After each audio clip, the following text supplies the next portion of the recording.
Good evening. We will go ahead and call to order the Westmont Committee of the Whole meeting for Thursday, November 29th, 2012. And if we could have Madam Clerk call the roll, please. Mayor Ron is absent tonight. Mayor Pro Tem Seneca. Here. The clerk's here. Trustee Emery. Here. Trustee Fleming. Here. Trustee Klebanow is absent. Trustee Nero. Here. Trustee Scott. Here. Manager Searle. Here. Attorney Zemanek. Here. Police Chief Mulhern. Here. Finance Director Parker. Here. Acting Community Development Director Malik. Here. Village Planner Ziegler. Staff Accountant Carlson. Here. Fire Department Administrative Director Scala. Present. Public Works Director May. Here. That's And it. if you would rise and join me in the pledge, please. I pledge allegiance to the flag of the United States of America and to the republic for which it stands, one nation under God, indivisible, with liberty and justice for all.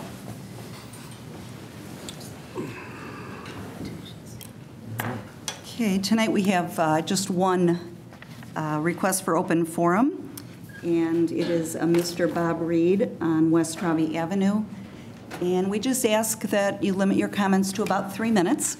And if it's going to go beyond that, we like to try to get it on the agenda. Okay, no problem. And you look very polite, so I don't have to give you the polite speech. I brought this up before about the board at the Miller School, the Traube being closed. Now, the traffic pattern is a whole lot different than it used to be years ago. Years ago, the buses used to park in the parking lot and in the front of the school, and they'd have a hard time getting out on Traube to leave. Now, you built that parking spot on Washington, they load there, they go straight to Ogden Avenue. There's no buses turning whatsoever on the Traube to go east. I've been kind of watching this last couple days because they pick up the kids at 2:45. School is out. 2:50, school is empty. There's nobody there. I observed cars coming down west on Traube many times through the weeks. And like I told Tom, I said, I don't see paying a police officer to sit there for all these hours, because the hours are 8:15, well, that's school time, 7:30 to 9 in the morning for the kids to get to school.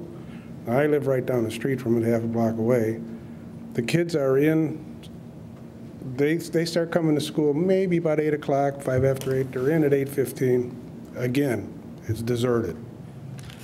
They get out of school at 2:45, 2:50, they're gone. There's nobody there. These hours are way too long to begin with, and I see no reason why to even have it. There's nobody there. The traffic pattern has changed. I see the people pull out of the school, turn right, go in the driveway, turn around, back out, and come west on Traube. There's a no turn on, a right turn, left only at the entrance there. Thank you. I understand your concern. Perhaps we could, have staff look into it, see if there's any after-school events that ever go beyond 2:50.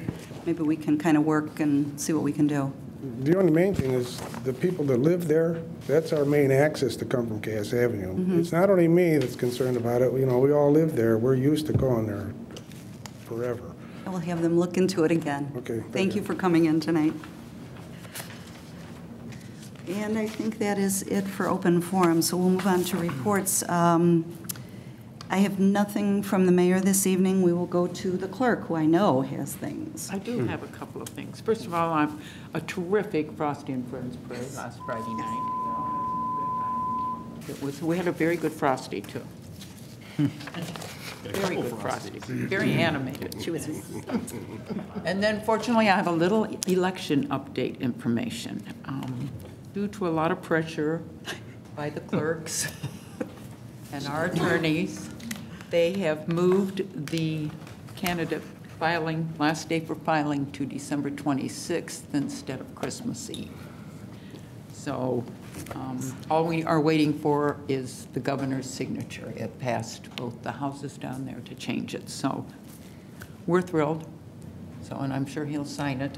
So the last day for filing will be on December 26th, and I'm sure, we're going to have to change the days for objections, and I think it would probably be January 3rd would be the final day to I objection. think it said 5 days from the 26th. Right, and you can't count a holiday, so, or when we're not in our office, Right. so. That's what I'm assuming, but I will call all the candidates and we'll make sure that they're all aware of this, so. Great. That's the good news. Are we going to do any sort of publication or notification, did you say, or post it on the website or something? We'll put it on the website, and I will try to call all those that have at least come into the office that we know of that took out petitions and let them know the situation. That was suggested by our attorneys, if we know them, to call them and let them know. Could we also do a press release? I know of at Yes, least we 2 should do people a that press didn't pick up their release. packets here. Yes, we can do a press So they, release. there may be people out there that just ran them off the internet. And I contacted both the Park District and the school district today to inform them. Great. Great. Thank you. Anything else? Nope. Attorney Zemanek.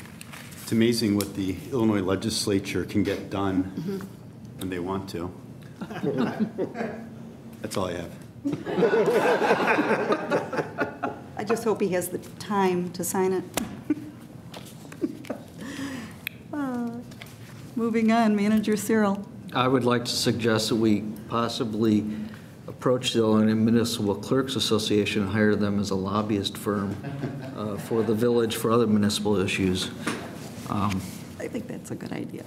since they're very effective. At the last meeting, I commented on the recent vote regarding home rule, and we informed the public and at that meeting and through the newspaper that we were waiting for the certification of the results of that vote. We did receive that today. I actually passed out copies for the board. And the question, of course, is what steps do we take next? And staff is recommending, and as I have said consistently in the dozen-plus presentations that I've made prior to the referendum question, there's a lot of unanswered questions in regards to what happens if it's voted down. What does that mean for things that have been adopted when you had home rule status? So staff would like to recommend that we hire a special legal counsel with some expertise in the area of home rule. And we would also like to recommend that we put a temporary suspension on the multifamily licensing program until we can get that information that we would be seeking from the special counsel. We believe we can get this information relatively quickly. So that's something I want to bring up tonight for the board's consideration. It would take, I believe, some form of action for us on Monday. I think maybe the village attorney has some thoughts on, I know the moratorium, would we do a motion? Yeah, it would just be a motion to temporarily suspend enforcement of the multifamily licensing program until further action from the board. I expect that further action will come within a matter of weeks. And at that point, either the program will continue or it won't. In the meantime, if people come in to renew their licenses, staff is directed and will be directed, don't accept the renewal, tell them to sit tight, and we'll have to re-notify them as necessary if the program is going to continue. As far as payments that have been received for renewals, let's hang on to those during this 2-week program, this 2-week delay. And if the program is abandoned, then staff can promptly refund that money. And all inspections will be on hold until further notice. So are we putting the the issue of hiring a special counsel and the issue of the temporary suspension on for this Monday? Yes. That's correct. Do we need a motion to do that? No, just everyone's consent Or head tonight nods? is Add it on there. sufficient to get it on the agenda. Yeah. Okay. I think we're all okay with it. Okay, and then the other item well, 2 other items I had was to request executive session on pending litigation, personnel, and to hire special legal counsel. And then I wanted to mention that the finance ordinance total for this set of meetings is $719,749.14. That's all I have. Thank you. We can move on to trustees. Trustee Nero. The only thing I have is just to kind of reiterate what you said, is I had a great time at the parade, Frosty and Friends Parade. It was a lot of fun. Passed out a lot of candy canes and lit up the big tree, so it was a real good event. It was nice to see that many people out there as cold as it was. So we weren't the only ones. It was nice. It was a good turnout. That's all I have. Thank you. Thank you. Trustee Fleming. Just a couple of things. I will kind of echo the sentiments about the Frosty and Friends Parade. I mean, unfortunately, in years past, I've kind of been out of town, not been around. So it was kind of nice to actually see the parade for a change. It's really a nice thing, and I mean, it looks fantastic and great, and hopefully, next couple of years I can see the same thing. I mean, it's time of year. Sometimes I have to travel a little bit, so I don't get a chance to really see it.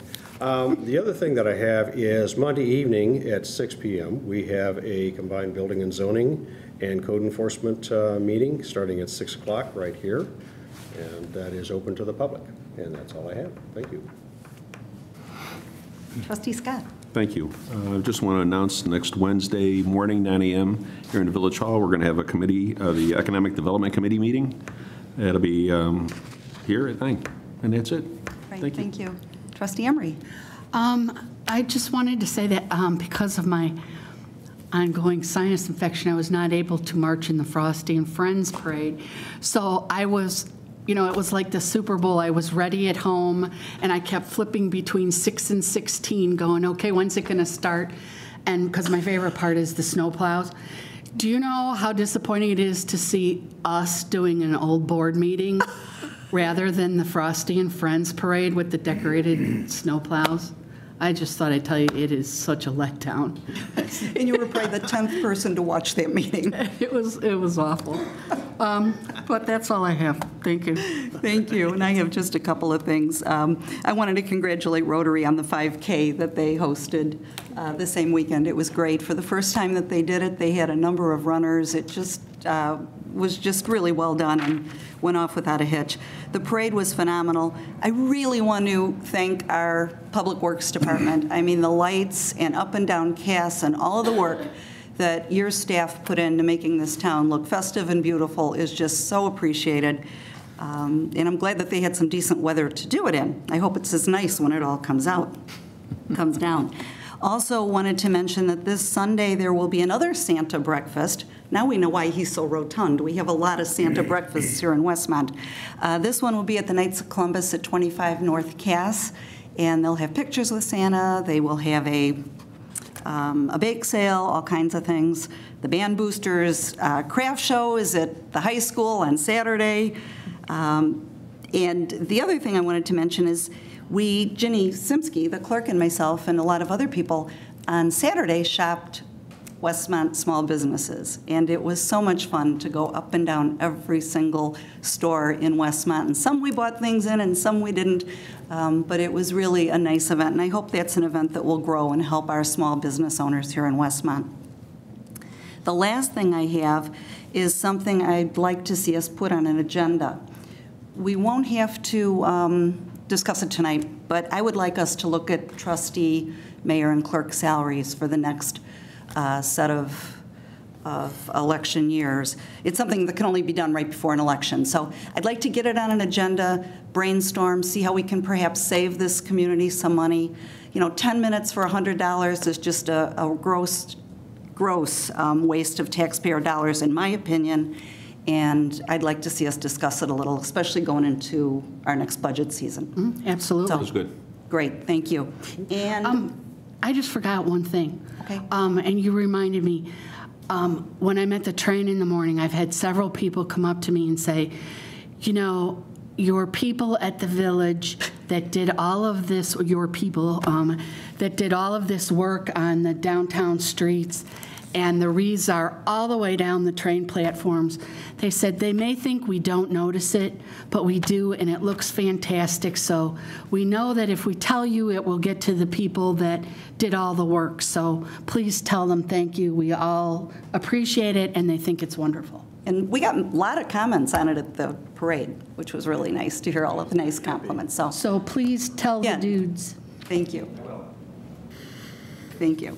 So we can move on. Do we have anything that anyone would like to take off of the consent agenda this evening? And Ron gave us the total of purchase orders, so we can move right on to that. Next. Actually, I gave you the finance ordinance. Oh, I'm sorry. Total on Finance ordinance would be a nice thing to add. It's already on here. Yeah, but the amount isn't. The amount is, Where? Purchase order totals is already on here. it's on here, number, It's there. That's purchase orders. that's, yeah. And he gave you finance. Oh, okay. You know what? When that came up after the last meeting, we figured out a way to add it, Yeah, okay. so. So it is there. It's $207,926.60. Okay, there it is. I see it. Thank you. Okay, we can move. We have no unfinished business to my knowledge, so we will move ahead to new business. And tonight we have 15 South Cass Avenue, James D. Fiala Paving Company, special use permit. Board to consider an ordinance approving the following request from John Pelton of James D. Fiala Paving Company to operate a ground floor office in the B1 Limited Business District. And do we have someone here? If you would just state your name. Hi, I'm John Pelton. Okay. I was in front of the Planning and Zoning Commission. Good evening, sorry. We're just looking to utilize an office at the 15 South Cass just for our 55th Street project, the one that I'm sure all of you have been not too happy with, but finally it's almost done. But it's I've been watching it very closely. we finally got the lights turned on, so that's a good Well, thing. our Public Works Director has gotten some nasty emails, so Yeah. he would probably like to forward them. I get them. Don't worry. Don't worry. I get plenty myself. So, no, it's just it's a small little office. It's not even on the street. It's the back. It's the southeast corner of that complex. It hadn't been rented out for years, and it's just. It's a nice little office area for us to just, once a week, we have a small little meeting for about an hour. Right. Then it's just to finalize quantities and everything. We try to. So this will be for a special use permit and also a development permit that will be required. Will this be a permanent office for you? No, I'm sorry. It's a temporary. temporary office that we'd be utilizing until the project's completed, meaning all the punch lists and also all the quantities are finalized and stuff. It's something that IDOT does, that you have a field office. Just so the people at home know, this is the building right at Cass and, what's the one alongside it? Richmond. Richmond. Yes. No, Quincy. No, Quincy. Quincy. Quincy. Where Cafe Calcanon. Cafe Calcanon is, but it's the office all the way to the east, so it doesn't interfere with, retail or parking or anything like that, so. Yeah, it's across from Westmont So Center. it's a very good idea. Great. Does staff have I love anything this to add? No, the Plan Commission thought it was a great use for a temporary time period, and they were much more concerned about getting the 55th Street project completed. So now when we get those emails, can we give them some office hours and have them stop by? No, just kidding. We go over them all, so I'm teasing. I definitely hear about all of them. So Okay, great. I appreciate you guys thinking about this for us. So Yeah, Yep. great. We'll vote on it on Monday, but Monday you will don't be on. hear a grand objection to it, do you? Yep. thank you. Great, thank you. very Thanks for much. coming in this evening. Thank you. Next up, 6002 South Cass Avenue, Unit B, Wrestling School Special Use Permit. Board to consider an ordinance approving the following requests from Remigius? I just massacred your name, my apologies. To operate a wrestling school in the B2 General Business District, and this also will be a special use permit for that area. Good evening. My name is Remigius Shukavicius. I am a wrestler from Europe. I was two-time Olympian. Was in the top 9 in the world, top 5 in Europe. And now I would like to open a wrestling club at the property located at 6002 South Cass in Westmont.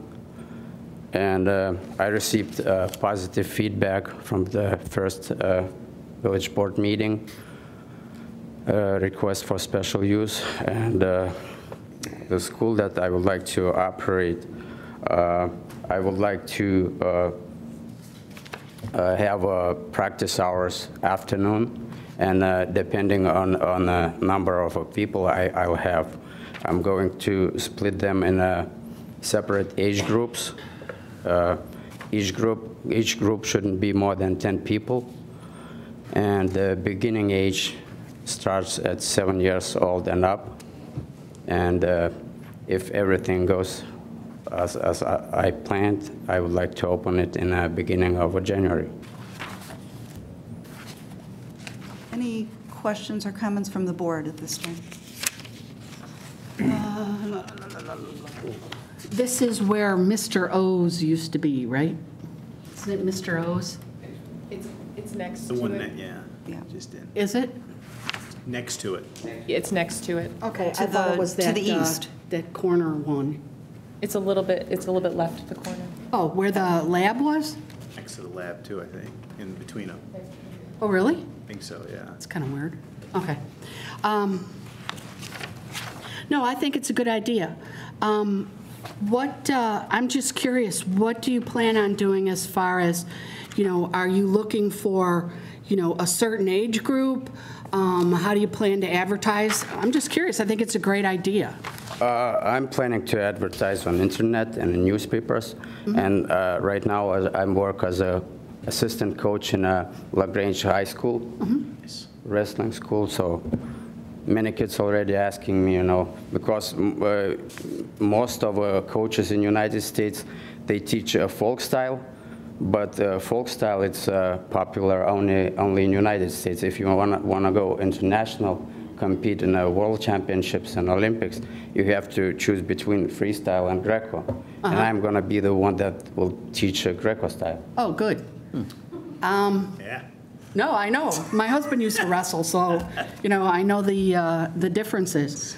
I'm just wondering if there's a way that because I know that a lot of junior high and especially high school kids are very much interested in it, if it's made known at those schools that you're opening it, that you're teaching something that they aren't going to get in gym class, and certainly not even if they go out for wrestling, that would be a really good thing. Extra summer programs or anything. I mean, that's. Be awesome. Just a question for staff. Is there ample parking? They meet all of the parking Yes, requirements? they amply meet the parking requirements. One of the questions from the Planning and Zoning Commission was whether or not there would be special events, because there was a concern about overflow of parking, and the applicant answered that there would not be special tournaments there, and that will also be a restriction as part of the special use ordinance if it was approved. Great. Sounds very nice. Sounds good. Any other cool. questions? Anybody here in the audience that would like to ask a question? Okay, we will have this on for Monday night. Thank you. Thank you. Yeah, we live close to there. Do you care if my husband wanders over there? Because I know he's going to. He'll come for a quick lesson. He'll be there for a I'd lesson. be happy to send them there. Go ahead, check it out. Okay, moving on. NICOR settlement, release of claims. Board to consider an ordinance authorizing the execution of a release of claims with NICOR. And what do we have on As this? the board may recall, a while back you authorized participation in litigation that was done on our behalf by a consultant that we used that audited our various utilities. And this particular litigation involved NICOR, and the question was, were we getting the revenues that we should have been receiving, for the various addresses within our community.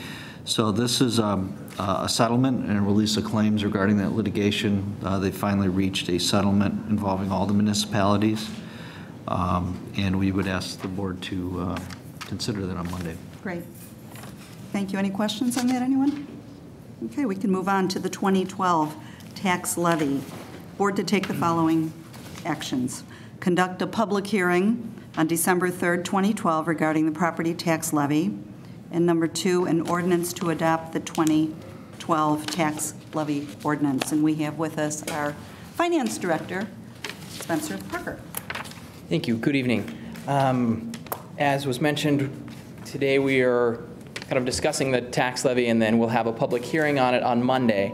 Typically, this is a fairly simple process, as the board has discussed it previously, and that's what generally happens each year. This year, I wanted to bring up an additional item for the board to consider because of the change in circumstances from the time when the board proposed the original levy to this time, and just to see if the board was interested in pursuing an additional option, to just bring it to the board's attention. As you're aware, when the board initially proposed this tax levy, it was when the village still maintained its home rule status.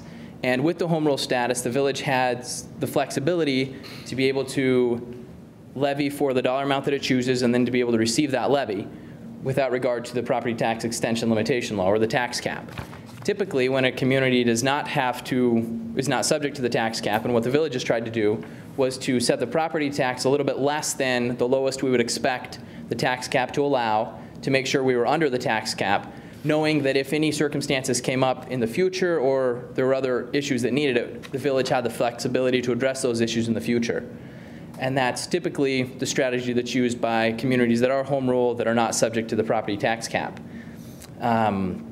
However, since that time, the village has lost its home rule status and has ceased to be a home rule unit. And because of that, the village will now be subject to the tax cap. Typically, when an entity is subject to the tax cap, they take a different approach, where they try to make sure that they can get the full amount of revenue that they can under the tax cap, because each year the amount of revenue the village is able to receive is based on the prior year's tax levy and the tax extension the village receives. So if the village asks for an amount less than the maximum, that means several years down the road they'll have less revenue available than had they asked for the, if the village does not ask for the maximum, they'll have less revenue available in the future years than had they asked for the maximum.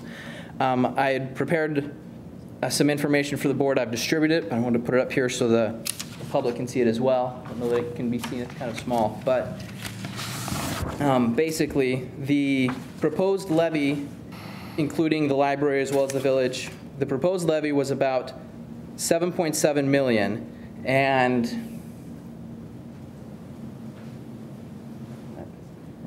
okay. All right, so the proposed levy was about $7.7 million, and I've got on here an additional option levy, so an additional proposal which is expected to be higher than sort of a high estimate of what the tax cap may allow.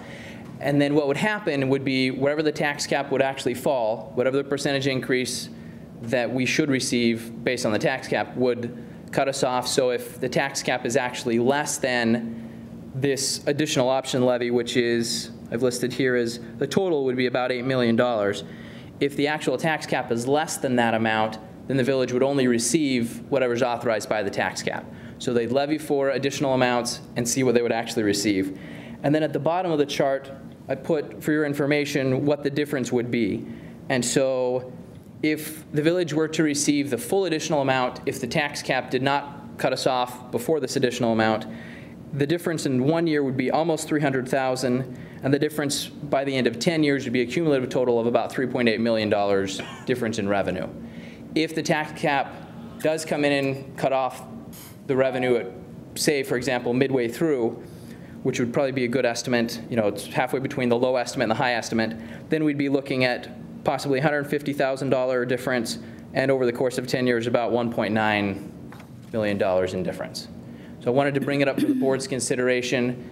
Again, because of the change in the home rule status. As a home rule community, because of the flexibility, it makes sense to levy at the lower amount. Without the home rule status, the board may want to consider taking this action to preserve some flexibility in the future. You know, I think it's important to just reiterate that under home rule, this board and previous boards took great concern and care in doing the tax levy, and we were always so careful to come in below the cap.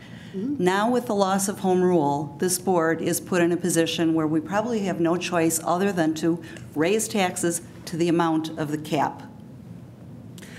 And estimate high, because it will... We'll have to. Subsequent years will be based on what the cap actually is in previous years. Thank you, Spencer. Yeah, thank you very much. And because all of us had to be quiet for so long on the home rule issue, and the results are in, and the public has spoken, we don't have to be quiet anymore. Certainly, I don't have to be. For those who bought into the idea that home rule communities always have higher taxes, I read that in the Bugle, that there was great support and great lobbying going on in Westmont from the TUA, Taxpayers United in America, whatever it was, and said, we all know that taxes are higher in home rule communities. Well, stereotypes are dangerous, and a lot of those people have really pushed that in this village about being, paranoid about stereotypes, but yet they pushed this one. And in this village, taxes, as Trustee Seneca said, have always been below the cap.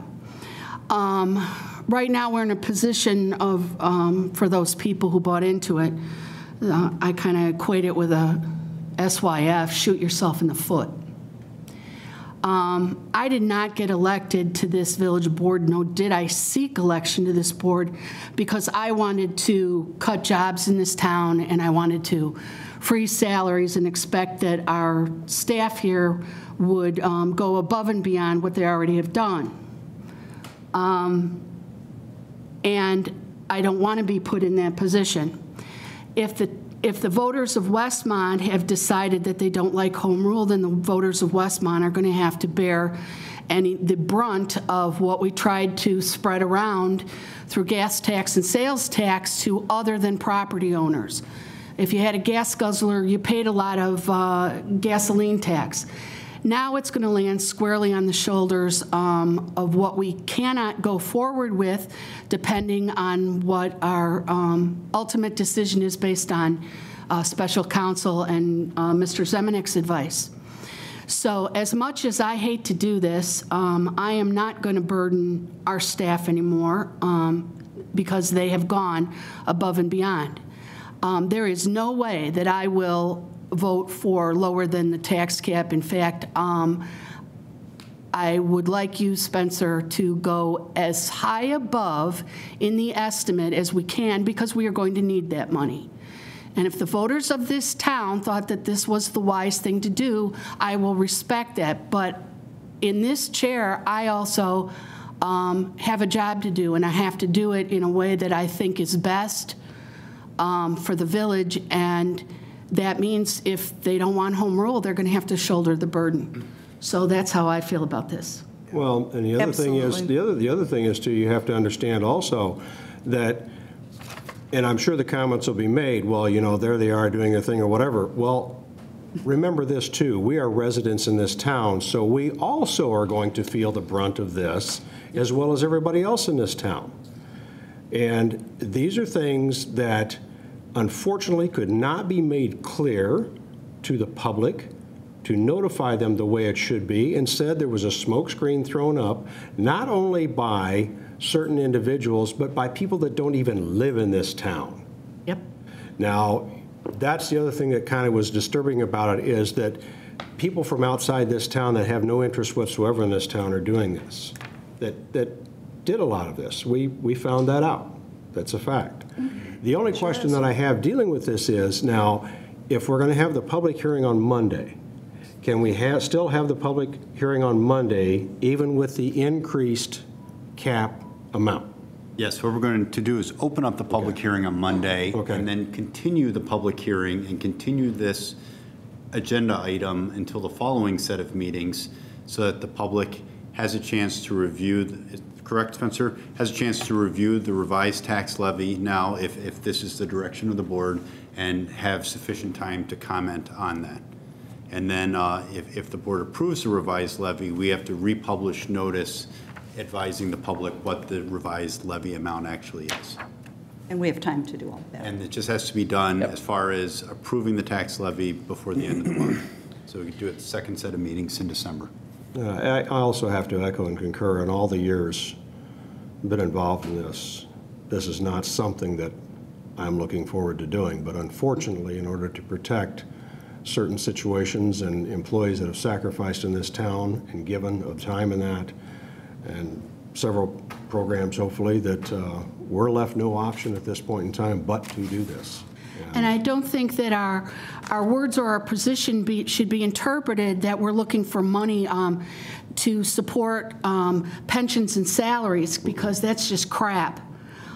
This is so that we don't cut jobs, and salaries and furlough time have been slashed in this village, and everybody that works in this village has stepped up to the plate. As Trustee Seneca said, we are going to talk about doing away with all of the pay for the trustees, the mayor, and the clerk, and none of us, I don't think, are going to hesitate to do that. And if there are any complaints and people are like, how could you do this, I'll tell you flat out, we will give you a list of names of people that you can call and you can write to and say, thank you very much, because they don't get tax bills in this town like every one of us and every one of the property owners here does. And so it is what it is. None of us are happy about it, but we will go along with what the majority of the residents in this town want, and that's how it's going to shake out. And, you know, just to piggyback off that one more time, and then we can leave this, because I think we've made it really clear how we all feel about it now that we can. I'd still like to say something. Oh. Okay. Go ahead. Okay. No. To the 49% that had the wisdom to do the homework and obtain the knowledge and realize the value of home rule, thank you. And to that same 49%, I apologize and I'm sorry that we're going to have to be doing some things this next budget year that will hit pocketbooks more than likely. We will be looking at other revenue streams that are allowed under non-home rule towns. This could potentially end up costing us all more, and as Trustee Fleming said, you know, the people in Clarendon Hills and the people in Downers Grove from the Realtors or whoever that organization was, you know, they seem to think that, you know, maybe we live in a different town, raise all of your taxes, and then go home to our little house in another community where our taxes aren't as high. Yeah. Well, that's just doesn't pass a sanity check. So thank you to the people that did vote to support home rule. And this board, I know, will do the best that they can. We are all committed to maintaining the services, certainly keeping staff, finding a way to get rid of some of these furlough days.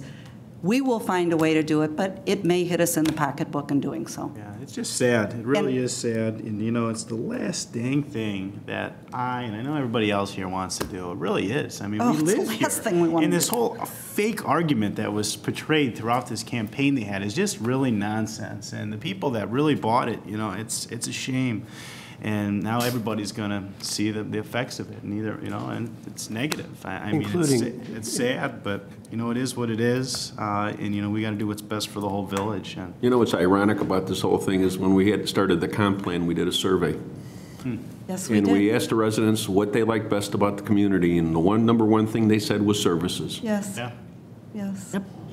And Ron Searle did point out repeatedly during his presentations that independent scientific studies have shown that home rule communities do not tax more than non-home rule communities. Yeah. And the reason is the non-home rule communities try to make up some of those lost revenues and availability of funds through measures like increased tax levies and other taxes that are available to them under the municipal code. Yes. I'd also, you know, correct me if I'm wrong, but I believe that a lot of non-home rule communities actually do what we're describing. They set it because they know they're going to be capped. Mm-hmm. Done so in the past when we're not home rule. So this is not something that's, you know, remarkably different than what's been done in this village in the past. The other thing that I want to mention, I mentioned this previous meeting, is a home rule community, or, you know, we're not the highest nor the lowest tax rate in the county. We're in the middle, and we actually dropped last year from 20th to 22nd. So I just wanted to point out those factual items. And who knows, perhaps at some point in the future that 49% will get together and we'll see this on a ballot again. You just never know. It's Westmont. Anything can happen. 60559, as I always say. We can go ahead and move on if we have no other discussion on the tax levy. Thank you so much. Nothing under miscellaneous. I believe we do have a request for executive session. Pending litigation? Personnel, pending litigation, and selection of special counsel. Okay. And Motion to adjourn to executive session, Emery. Second, Fleming. Thank you. Roll call. Trustee Emery? Yes. Trustee Nero? Yes. Trustee Fleming? Yes. Trustee Scott? Yes. Trustee Seneca? Yes. Thank you. We are adjourned.